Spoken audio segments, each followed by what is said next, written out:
دلوں کو اچھا کرنے کے مختلف اعمال لکھے ہیں کہ جن اعمال کے کرنے سے انسان کا دل اچھا ہو جاتا ہے. اس میں وہ فرماتے ہیں کہ مجالست الصالحین سب سے پہلا عمل جس سے کہ دل سنورتا ہے نیکوں کی صحبت. اللہ رب العزت نے بھی فرمایا کونوا مع الصادقین کہ سچوں کے ساتھ ہو جاؤ. حدیث پاک میں ہے المرء علی دین خلیلہ فلینظر احدکم من یخالل. بندہ اپنے دوست کے دین کے اوپر ہوتا ہے تو اچھی صحبت میں بیٹھنے والا یقیناً فائدہ اٹھا لیتا ہے اور بری صحبت میں بیٹھنے والا یقیناً خسارہ پا لیتا ہے. پھر اس کے بعد فرمایا بر الوالدین والدین کے ساتھ نیکی کا معاملہ کرنا. رب کریم نے بھی ارشاد فرمایا وبالوالدین احسانا کہ تم اپنے والدین کے ساتھ حسن سلوک کا معاملہ کرو حتیٰ کہ اگر وہ کافر اور مشرک بھی ہوں تو بھی ان کے ساتھ اچھے انداز سے زندگی گزارو. وصاحبہما فی الدنیا معروفا دنیا کے معاملات میں ان کے ساتھ اچھائی کا معاملہ برتو. چنانچہ ایک بڑے بزرگ تھے جو صاحب دعا تھے مستجاب الدعوات تھے. ایک بندہ بہت ہی پریشان حال تھا. اس نے سوچا کہ بھئی میں ان کے پاس جاؤں گا سنا ہے کہ ان کی ہر دعا قبول ہوتی ہے. چنانچہ وہ کہنے لگا جی میں آپ کے گھر آنا چاہتا ہوں میں آپ کو کچھ حالات سناؤں گا. وہ اسے لے کر گئے.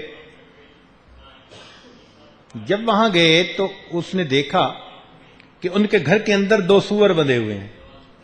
بڑا حیران ہوا. اللہ کا ولی اتنا مقام کہ مستجاب الدعوات سور بندھے ہوئے ہیں. انہوں نے مہمان کو بٹھایا. پہلے ان سوروں کو جو ان کا دانہ تھا وہ ڈالا پھر آ کر بیٹھ گئے. اس نے حالات بتائے اور بتا کر اس نے ان سے دعا کے لیے کہا. انہوں نے دعا کر دی. جب ذرا بات بڑھی تو اس نے پوچھا کہ جی آپ کو اللہ نے یہ مقام دیا بڑے بڑے مشائخ نے تصدیق کی یہ آپ کو مقام کیسے ملا؟ تو اس وقت ان کی آنکھوں میں آنسو آ گئے. کہنے لگے تم نے دیکھا کہ جب میں آیا تو میں نے 2 جانوروں کو دانہ ڈالا؟ کہنے لگے ہاں. کہنے لگے وہ دونوں میرے ماں باپ. لیکن ایک مرتبہ اللہ کی شان میں ان دونوں نے ایسا گستاخانہ کلام کیا کہ اللہ نے ان کی شکلوں کو مسخ کر دیا. ان پر اللہ کا عذاب آ گیا. میرے تو ماں باپ تھے نا میں نے ان کی خدمت کو اسی طرح جاری رکھا.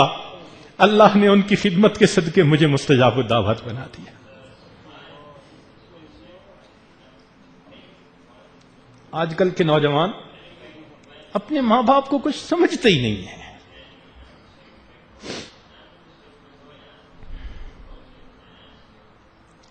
نمبر 3 فرمایا الابتعاد من اہل الفسق والمعاصی.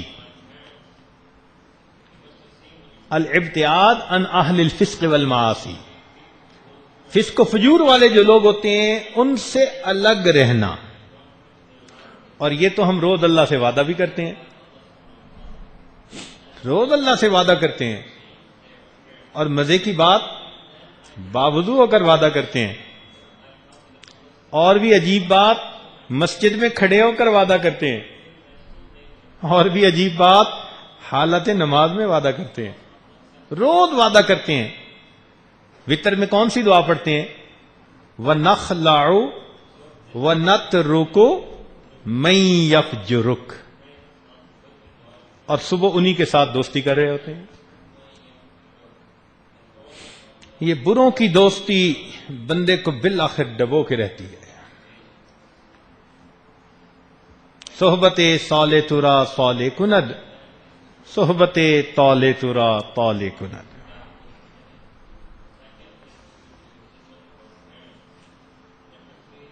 ہمارے علاقہ میں ایک بزرگ گزرے ہیں. انہوں نے پنجابی زبان میں بڑا عجیب کلام کیا ہے.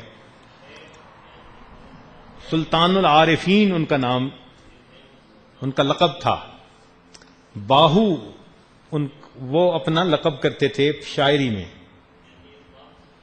تو ان کا ایک عجیب مطلب اشعار ہیں. فرماتے ہیں نال کسنگی سنگ نہ کریے تے کون نو لاج نہ لائیے ہو. ہم برے دوست کے ساتھ دوستی نہ لگائیں اور اپنے نسب کو دھبا نہ لگا بیٹھیں. نال کسنگی سنگ نہ کریے تے کون نو لاج نہ لائیے ہو. کوڑے کھو کدی میٹھے نہ ہوندے بھاویں لکھ منا گڑ پائیے ہو. کڑوے کنویں ان کا پانی میٹھا نہیں ہوتا، چاہے لاکھوں من اس میں تم جا کر گڑ ڈال دو. جب پانی نکالو گے نا تو نیچے سے پھر کڑوا ہی نکلے گا. کاواں دے پتر ہنس نہ بن دے بھاویں موتی چوگ چگائیے ہو. کہ کوے کا بچہ کبھی ہنس نہیں بن سکتا، چاہے تم اسے موتی کی خوراک کیوں نہ کھلاؤ. سپاں دے پتر متر نہ ہوندے بھاویں چلیاں دودھ پلائیے ہو. اور سانپ کے بچے کبھی وفادار نہیں ہوتے، چاہے تم اپنی ہتھیلی پہ لے کر اس کو دودھ کیوں نہ پلاتے پھرو. اور آخر پر فرماتے ہیں تم بے کدیں تربوز نہ ہوندے بھاویں توڑ مکے لے جائیے ہو. ہنزل ایک پھل ہے، دیکھنے میں تربوز خربوزے کی طرح ہوتا ہے، اتنا کڑوا کہ اگر صبح کے وقت اس کو اپنے ہونٹ پہ آپ لگائیں تو شام تک کڑواہٹ ختم نہیں ہوتی، اتنا کڑوا ہوتا ہے. فرمانے لگے کہ جو اس طرح کا ہوتا ہے نا اس کو تم لے کے مکے بھی اگر چلے جاؤ تو جا کر تربوز بننے سے وہ رہا.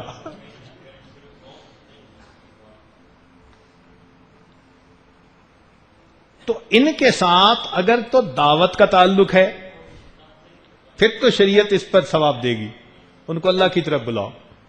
اور اگر مدعو ہو کر جائیں اور انہی کے رنگ میں رنگنے کا مسئلہ ہو پھر شریعت کہتی ہے کہ ایک طرف رہو. چوتھا فرمایا زیارت القبور فإنها تذکر الآخرہ. قبور کی زیارت کرنا اس لیے کہ قبور کی زیارت سے انسان کو آخرت کی یاد آتی ہے، دل کی سختی دور ہو جاتی ہے. پانچواں النظر فی عواقب المفسدین. جو مفسد ہیں، بدکار ہیں، ان کے انجام پہ ذرا نظر دوڑائیے. اس لیے کہ جو انسان بدکاریاں کرتا ہے اللہ رب العزت اسی دنیا میں پھر اس کا انجام ویسے کر دیتے ہیں. اکل الحلال والابتعاد عن اکل الحرام والمشتبہ. حلال کھانا اور مشتبہات سے اپنے آپ کو بچانا. اللہ تعالیٰ فرماتے ہیں یا ایھا الرسل کلوا من الطیبات واعملوا صالحا. پھر فرمایا ساتواں تقلیل الاکل، تھوڑا کھانا. کلو وشربو ولا تسرفو، کھاؤ پیو مگر اسراف نہ کرو. آٹھواں الاکثار من الصیام والتتابع بین الحج والعمرہ. کثرت سے روزے رکھنا اور کثرت سے ایک کے بعد دوسرا حج اور عمرہ کرنا، اس سے بھی انسان کا دل منور ہوتا ہے. نواں کہا قیام اللیل و احیاؤہ بالعبادہ. راتوں کو جاگنا، اللہ کی عبادت سے اپنی رات کو منور کرنا. الدعاء و اغتنام اوقات الاجابہ. دعا مانگنا اور جو قبولیت کے اوقات ہیں ان سے فائدہ پانا، ان میں دعائیں مانگنا اللہ سے. پھر الصمت عما لا یعنی، لا یعنی باتوں سے پرہیز کرنا، خاموش رہنا. من صمت نجا. الخلوہ بالنفس و محاسبتها، جس کو ہم مراقبہ کہتے ہیں کہ تنہائی میں 15 منٹ آدھا گھنٹہ بیٹھ کر اپنے آپ کا محاسبہ کرنا. حاسبوا قبل ان تحاسبوا، تم اپنا محاسبہ کرو اس سے پہلے کہ تمہارا محاسبہ کیا جائے. پھر العلم بان اللہ مطلع علی الاقوال والاعمال، یہ جاننا کہ اللہ تعالی ہمارے اعمال اقوال کو جانتا ہے. الصدقۃ و معرفت احوال الفقراء والمساکین، اللہ کے راستے میں صدقہ دینا، المحافظۃ علی الصلوات، نمازوں کی پابندی، قراءۃ القرآن بالتدبر والتفکر فیہ، سوچ سمجھ کر اللہ رب العزت کے کلام کی تلاوت کرنا، التفکر فی مخلوقات اللہ تعالی، اللہ کی تخلیقات کے اندر غور خوض کرنا، اجتناب المنکرات والملاہی، غفلت والے کام اور منع کیے ہوئے کام ان سے بچنا، اغتنام الاوقات بالنافع من الاقوال والاعمال، اپنے اوقات کو اچھی باتوں اور اچھے کاموں میں لگانا، اور 20واں فرمایا المعالجہ بالاطباء الروحانیہ، جو روحانی طبیب ہیں ان روحانی اطباء سے اپنا روحانی علاج کروانا۔ جیسے کوئی بندہ دل کا مریض ہوتا ہے، دوڑتے ہیں نا ہارٹ اسپیشلسٹ کے پاس، کبھی آئی اسپیشلسٹ کے پاس گیا، کبھی نہیں جاتا، کبھی ڈینٹل سرجن کے پاس گیا، جی میرا ہارٹ پیشنٹ ہوں میں ڈینٹل سرجن کے پاس ہے، ہنسنے لگیں گے۔ ہارٹ پیشنٹ کے پاس، ہارٹ پیشنٹ ہمیشہ ہارٹ اسپیشلسٹ کے پاس جائے گا۔ تو جو روحانی طور پر ہارٹ اسپیشلسٹ ہیں ان کی صحبت میں جا کر اپنے دل کا علاج کروانا۔